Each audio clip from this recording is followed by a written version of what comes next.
Hi everybody, my name is Sven Vinke. I'm the creative director and founder at Laren Studios. And today I'm very proud to announce to you our return to Kickstarter with our new RPG, Divinity Original Sin 2. Divinity Original Sin 2 will be a game about how your origins affect who you are and what chances you get in life. At the start of the game, you'll pick a single character and determine its background story, race and origins. Now, you'll quickly discover that these choices have a profound impact on the options that you'll be presented with during the game, and it's something that we want to take very far. In Divinity Original Sin 2, you can play with up to 4 players, and the really unique thing is that you can play cooperatively and competitively. When playing competitively, you'll engage in competitive questing and the other players will essentially be role-playing your antagonists. When playing cooperatively, you'll be using your unique talents, origin and race advantages to help the party achieve its goals. What's really cool here is that you can seamlessly switch between cooperating and competing depending on the situation you're in. So what you're seeing here is the Divinity Original Sin 2 prototype, built on top of the Divinity Original Sin Enhanced Edition engine. It's still very much work in progress and lots of things will change, but it's already sufficient to demonstrate a couple of the key things that we're building the game around.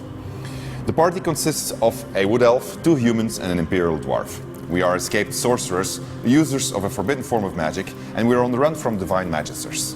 We're looking for help to travel to the mainland and are trying to enter a village where we'll hope we'll be able to get a ride on a dragon. Getting into the village, however, turns out to be problematic because of some local unrest with the dwarves. My main character hails from this town and is recognized by the guard. This facilitates things for her and she easily gains entry. However, the rest of the party is not allowed in. While the thief and elf eventually convince the guard via individual persuasion events, the dwarf fails and has to find another way in. Like this, pretty much every dialogue that you'll encounter will run differently, depending on who is doing the talking. And it reinforces how who you are, what you are, and where you come from affects your options in life. So all of this results in a lot of gameplay, because you're continuously trying to figure out which party member to use to talk to an NPC. Now the interesting thing is that in this example, the dwarf and thief are being controlled not by me, but by Thomas. And it so happens to be that Thomas wants to help the dwarves in this village, whereas I'm determined to demonstrate that dwarves should know their place. While eventually fate may bring us together again, for the moment we're working on the conflicting sides of the narrative. And we're trying to use the advantages of our origin stories, as well as our skills, abilities and talents to try to get the upper hand.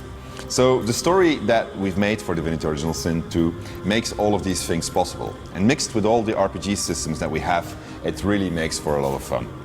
So here you see me mixing a red coloring herb with a poison potion, and this is me putting it in Thomas's backpack. So when he's going to drink it, he's going to have a little bit of a surprise.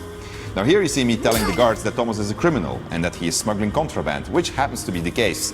So the guards are going to ask to investigate his inventory and they're going to fall on the contraband and they're going to take Thomas to jail. And here you see me backstabbing him. Thomas has just finished an epic fight and he's very weak, and so that's a perfect opportunity for me to say to Thomas, Thomas, I don't like you anymore. So obviously all of this is great in multiplayer, but it also makes for a much stronger single player experience. Allowing for both cooperative and competitive narrative gameplay forces us as developers to implement plenty of options, and in single player that means that there's a great many choices to make. That's a lot of role-playing right there, and our ambition is to go very far with it. But obviously that's not our only ambition. Divinity Original Sin's combat system was one of the highlights of the game, and development in Divinity Original Sin 2 will be focused on maintaining the same feel while expanding on the things that you can do and the challenges you'll be encountering. We're going to try to bring you more skills, talents, abilities as spells, as well as a long list of new creatures and enemies that will offer you plenty of tactical challenges. And that's not all. We're investing a lot more in the narrative development of the game to ensure that everything you encounter will be interesting, fun and part of a deeper story filled with plot twists and difficult decisions for you to take. A lot of effort is being put in bringing you a more grounded and serious game in which everything is consistent but which still contains plenty of fun moments.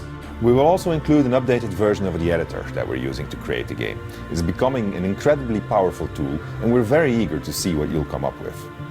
Divinity Original Sin 2 is going to be a fantastic game, but it's also a very ambitious game, and that's why we're returning to Kickstarter. We would like to maximize the amount of things that you can do in the game. Now, we already have a budget in place thanks to the success of the original game, but all of the things that I've been talking about can be taken that much further.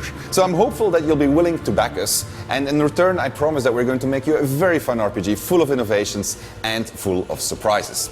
Hope you have a great day, thank you for watching, and hopefully until one of our updates. Take care, bye bye.